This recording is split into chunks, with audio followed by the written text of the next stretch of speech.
Bismillahirrahmanirrahim. Qala al-mu'allif rahimakumullah wa nafa'ana bihi wa bi'ulumi fid dharaini amin. Dong apa?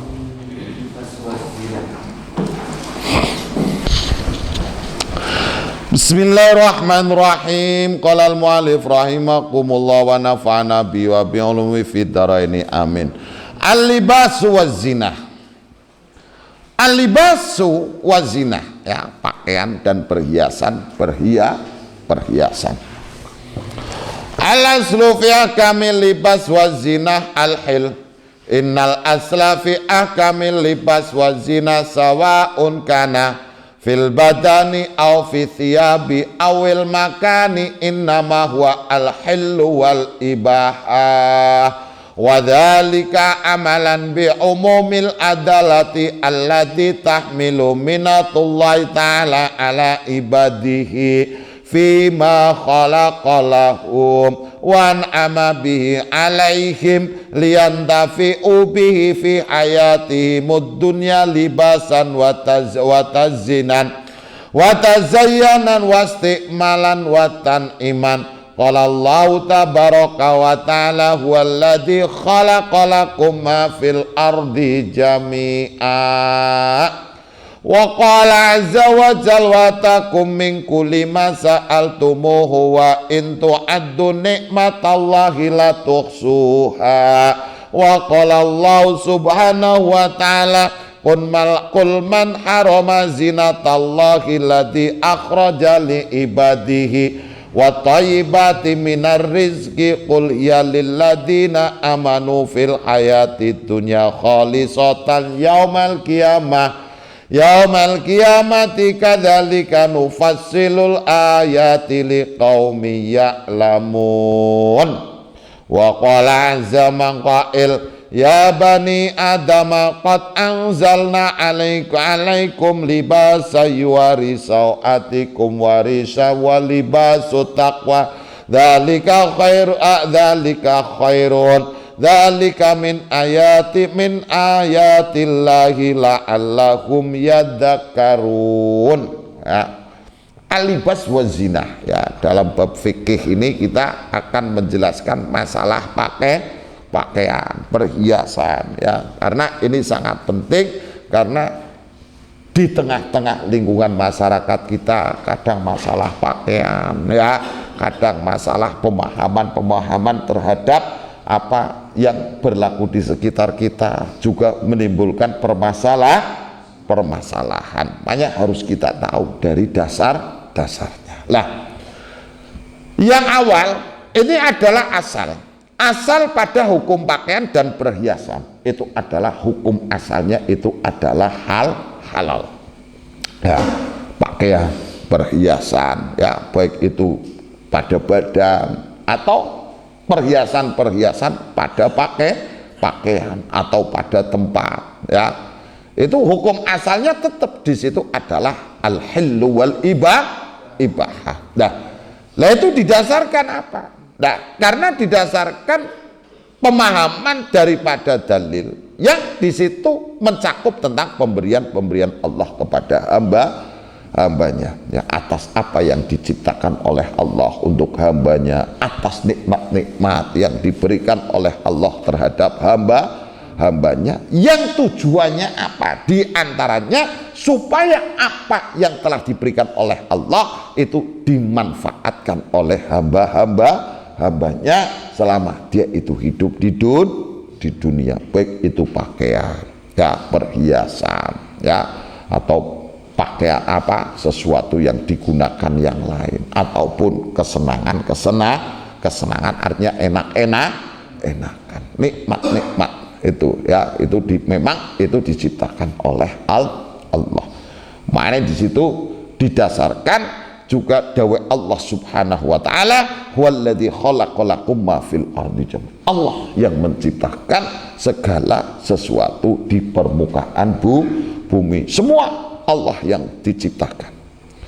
Dalam firman yang lain wa takum min kulli ma sa'altum, dan Allah memberikan segala sesuatu yang kamu minta. Dan bahkan ketika kamu menghitung nikmat-nikmat Allah, kamu tidak akan pernah mampu. Nikmatnya Allah itu apa saja, kamu tidak akan pernah mampu untuk menghitung. Nah, dalam firman yang lain, qul man harama zinatallahi allati akhraja lil wa thayyibat minar rizqi qul hiya lil ladzina amanu. Dan katakan, siapa yang mengharamkan perhiasan-perhiasan yang diberikan oleh Allah kepada hambanya, dan sesuatu yang bagus, rizki-rizki yang baik, siapa yang mengharamkan? Ya, katakan siapa yang mengharamkan. Semua itu adalah tiada lain untuk orang-orang yang beriman dalam kehidupan dunia, khususnya yaitu yaumal qiyamah. Ya, kadzalika nufassilul ayati liqaumin ya'lamun. Demikianlah Allah menjelaskan, saya menjelaskan ayat-ayat kepada kaum-kaum yang mengetahui. Ya. Dikuatkan lagi dengan firman Allah yang lain,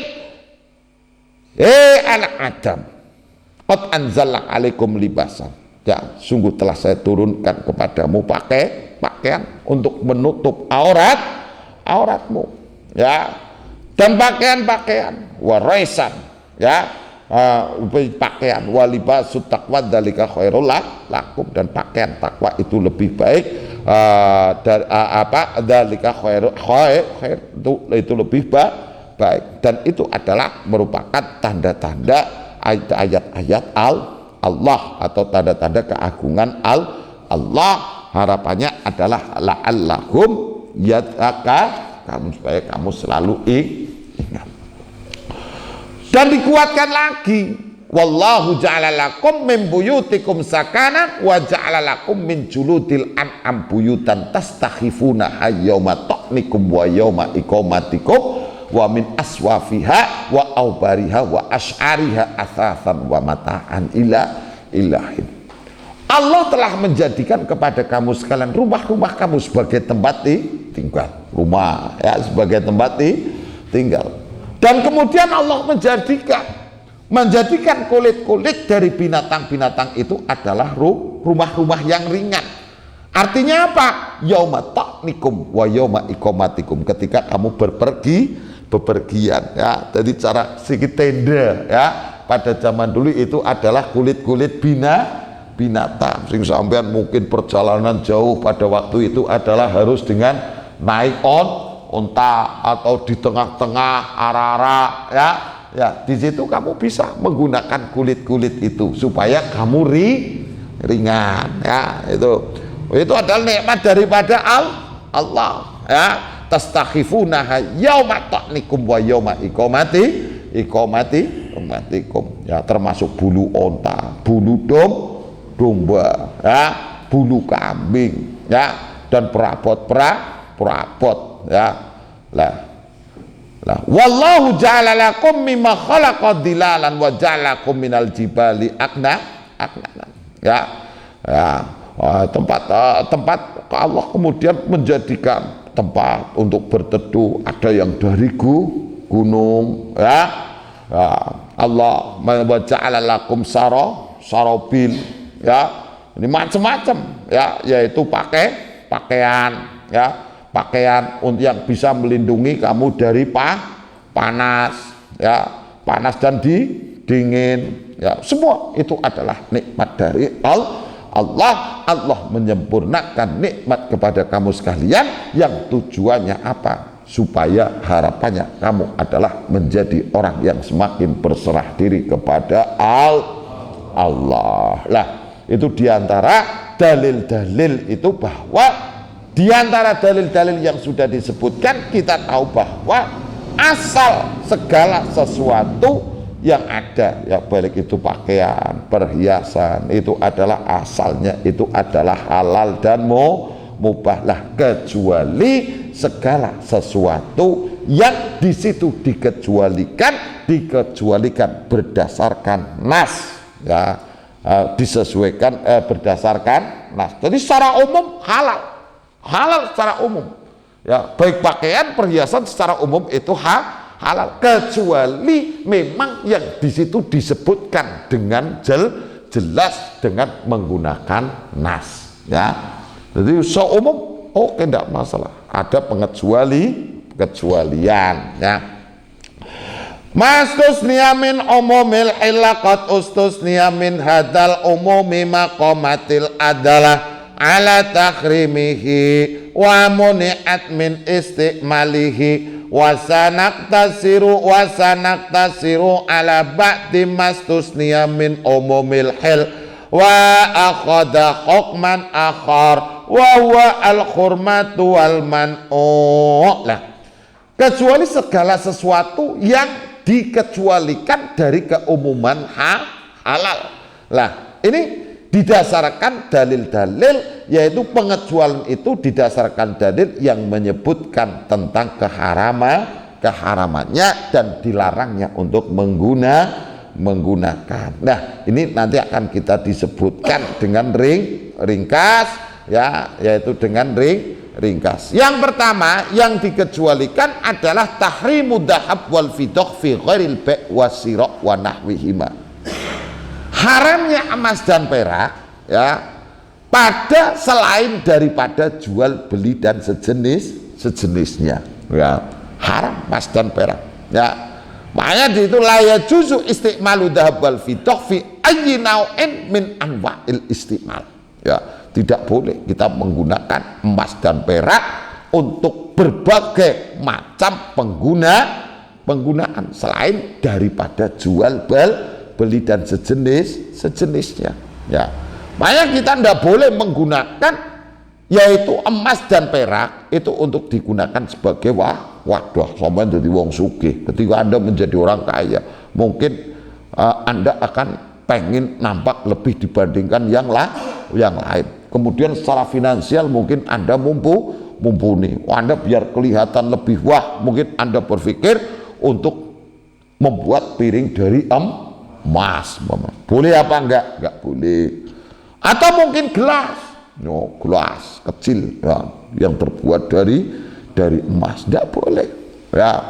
Atau untuk ballpoint, alat tulis dibuat dari emas dan perak atau celah, atau perhiasan rumah mungkin, ya, sampean warna kaya pikora dari emas dan perak, atau tempat duduk, dan bahkan masjid.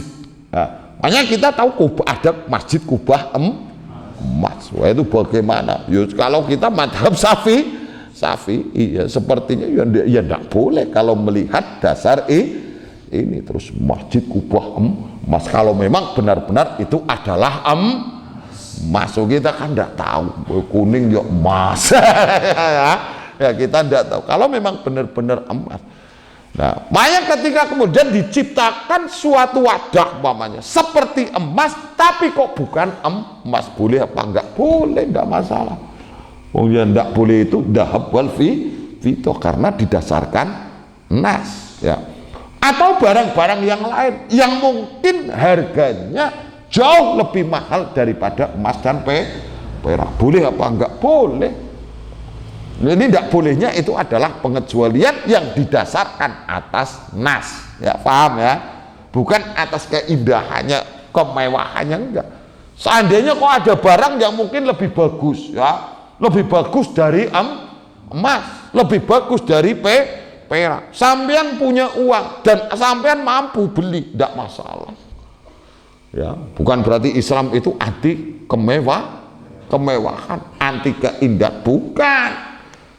Itu karena di situ pengecualiannya itu adalah didasarkan nas. Nah, wal hawani toko dan yang lain. Nah, ini tidak boleh, baik itu di situ adalah digunakan al musta'malat min wal fiddah shaghira, baik itu dalam jumlah kecil ataupun dalam jumlah yang banyak. Nah, seperti halnya bahwa emas dan perak itu diharamkan seperti yang sudah disebutkan, ya, secara otomatis juga yahrumu ittikhaduhuma aidan fidalik, dan diharamkan kita menjadikan itu semua, ya. Mungkin Anda tidak menjualnya, enggak menggunakannya, tapi Anda membuat dan menjualnya, ya.